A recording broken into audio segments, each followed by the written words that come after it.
to Walt Disney, a magical life from Mickey Mouse to motion pictures, television, parks, and beyond. Walt's vision and risk-taking have led to a lifetime of entertainment. The tribute you're about to see is told in Walt's own words from interviews recorded throughout his career. Although the quality of these recordings do vary, we hope that you agree it creates a unique perspective into his life.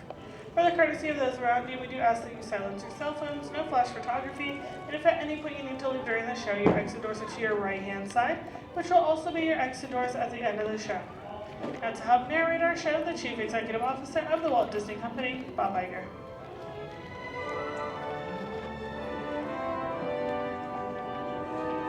I'll make mine too.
They say that Hollywood is a town built on dreams, and one of its greatest dreamers was Walt Disney. His life was filled with both exhilarating success and heartbreaking setbacks. But he never gave up. He just kept moving toward that great big, beautiful tomorrow. The story of Walt's life is truly a magical one, and no one could tell it quite like Walt himself. My dad worked as a carpenter in the World's Fair building. He eventually ended up in Chicago as a contractor, and he was doing that when I was born, December 1901. But my dad made some money as a contractor, and he wanted to get back to the farm. They finally ended up buying this farm in Marceline, Missouri. It was a beautiful farm, but it was not the kind of farm to make a living on. Things got pretty tough on the farm, and my dad had a sickness. So my dad sold the farm, took the money, and went to Kansas City. And my dad bought this Kansas City Star route. And they gave me a route. I was about 9 or 10 when I started that. Winter, we'd go out at 3:30 in the morning right after a blizzard, or in a blizzard, or in pouring rain. It didn't matter. I did that for 6 years. It was tough. The constant hardship took a heavy toll on the Disney family. One by one, the children began to leave home. Then one day, Walt woke up to find his best friend, his brother Roy, had gone as well. So Walt did something that he would do throughout his life when things got tough. He took a chance. My brother had joined the Navy, so I wanted to join it. Well, I was still a year too young. I was 16. Finally, this kid come in to me very excited. He said, "There's something just forming here that you and I can get in." I said, "What is it?" He said, "An ambulance unit." I was in Paris, 3rd of September, when Pershing pulled out. Paris, which had been this exciting thing with all these soldiers and things, suddenly there wasn't a soldier to be seen. And I suddenly became very lonesome. So then I went in and put a request in to be discharged. So I hit Chicago. That's where my parents were living. And I said, "Dad, I want to be an artist." And my dad, he just couldn't buy it. So I pulled stakes and moved to Kansas City. Roy was in Kansas City working at a bank. One of the fellows working with Roy said, "Say, I have a couple of friends that have an art shop." So I went up with these samples, and there were all these corny things I'd done in France. Well, my gosh, they hired me. I mean, right on the spot. So I took the camera home, and then I started experimenting on my own there. So then I went into this Kansas City Film Ad Company. So that was where I got started in the animation business. So I was thinking if I had something with a novel to it, I might crack the market. But I still couldn't get anywhere with it. I failed. I learned a lot out of that. And I think it's important to have a good hard failure when you're young. So I packed all my worldly goods in a cardboard suitcase. I went to Hollywood, arriving there with just $40 in my pocket from my Kansas City ventures. Now my brother Roy was already in Los Angeles. Both of us were unemployed. We solved the problem by going into business for ourselves. We established the first animated cartoon studio in Hollywood. Walt's dreams were finally coming true. He had his first big hit, Oswald the Lucky Rabbit. And he had married the love of his life, Lillian, an ink and paint artist at the studio who shared his dreams. Then he was dealt a devastating blow.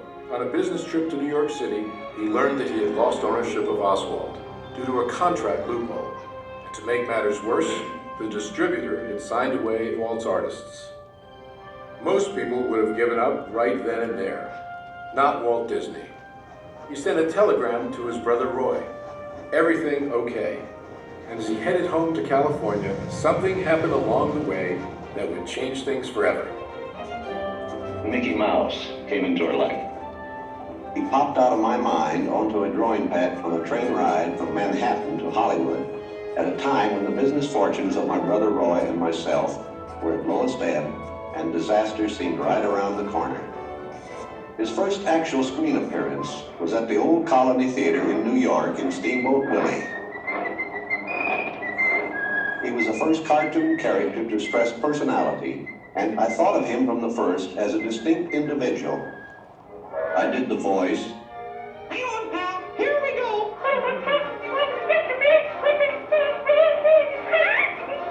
Mickey was simply a little personality assigned to the purposes of laughter.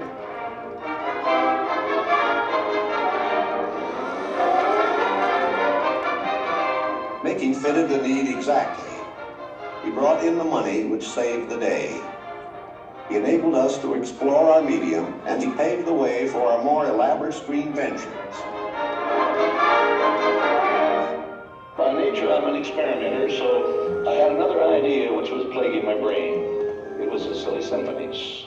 It was a series without a central character.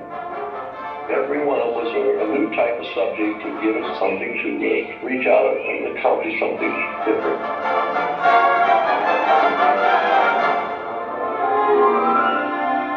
Then we started distributing both Mickey Mouse and the Silly Symphonies. It was Nip and Tuck getting them out. Walt began to push himself and his artists, and when he wasn't working, he was worrying about the future. And then the inevitable happened. In 1931, he had what he called a heck of a breakdown. So he did something unique for Walt Disney. He took time off and took his wife on the first vacation they had ever had. When they returned, he was a new man, filled with ideas for the future.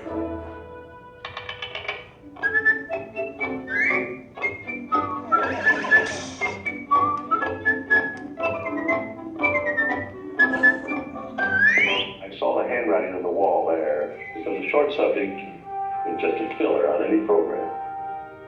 Now, if I could crack the feature field, then I could do things. I had done a little story research on different fairy tales I might do, and Snow White was one of them. I thought it was the perfect story. I had the heavy. It's a magic wishing apple. Now, make a wish. I had the prince, then the girl, the romance. I had the sympathetic dwarfs and things. We started Snow White sometime late 35, and we were around 2 years in the making. We had the family fortune, we had everything wrapped up in Snow White. In fact, the banker, I think, was losing more sleep than I was. We had a big premiere at the McCarthy Circle Theater, big, grand Hollywood premiere. All of Hollywood brass turned out for a cartoon.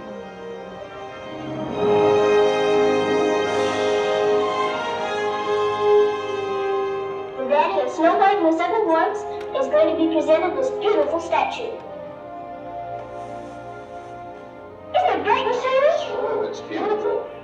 Aren't you proud of it, Mr. Disney? Well, I'm so proud, I think I'll bust. With the profits of Snow White, I built the studio.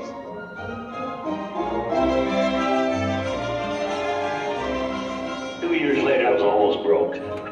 But I had all these pictures and words. But okay. There are no things on me. Randy. Fantasia.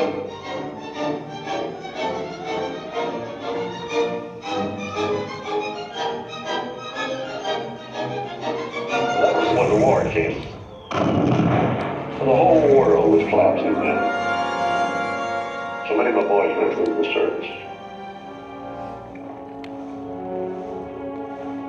So I just practically stopped my feature production. It's all I could do.